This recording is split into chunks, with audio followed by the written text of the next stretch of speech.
دموکراسیت و تناهی دو پیوند بردام جده و برپرسن بلندن هرم دردکون و ده پتریا دا خویانین خوین روزنامه‌وانی دا و یکی به دست کفتن مزن قلم دادن.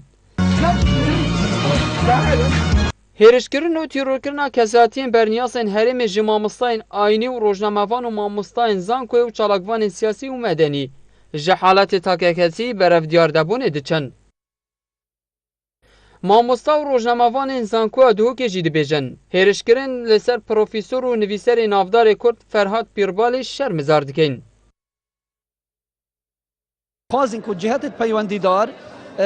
یت سیاسی یت حزبی رول خو پیتر ببینن هنده بو پارستنا هیزرو بیرو بوچونت آزاد الکردستان چونکو خلق که دیل در و چاو که دی بر خدا تا کردستان و ام جو هی وی امید اینا کو تهزر خدا ام رو هزر آوا که بهرات برف آزادی کا باش ببین نه هلین والله هنده کسی تهزر برتانک وان پنگا و پاویژن کو هزرو بیرو بوچونت آزاد پیشیل بکن.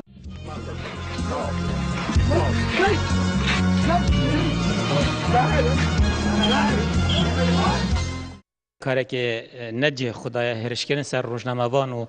مامستاد زانکویه چنکی هر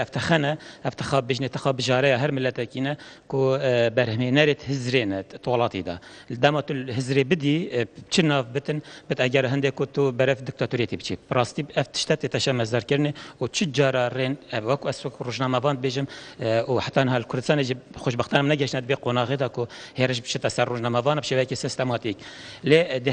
هر ملت کی کت قناق دست پیکی دا بی درست کردن دستگاه خدا بی دی توشیوان آریشا بی. لدمه نه هیوین بوری دا تیرور کردن روزنامه‌وان وداد حسین لهیو آبا 2016 لدهوکیو کشتنا مامستای آینی و شهر اسماعیل لهولریو روزا چهارشنبه 12 نیسان 2017 جی لناو سنتر پایتخت هرم کردستان لپیش چاون ولاتیان دو چکدار ننیاس هرش کردن سر پروفیسور و نویسر نافدار کرد فرهاد پیربالی اف چند جیبو اگرک رنگ ودانک لتورن جواکی پیدا ببیدو سروکاتیا هرم جهات دنگ.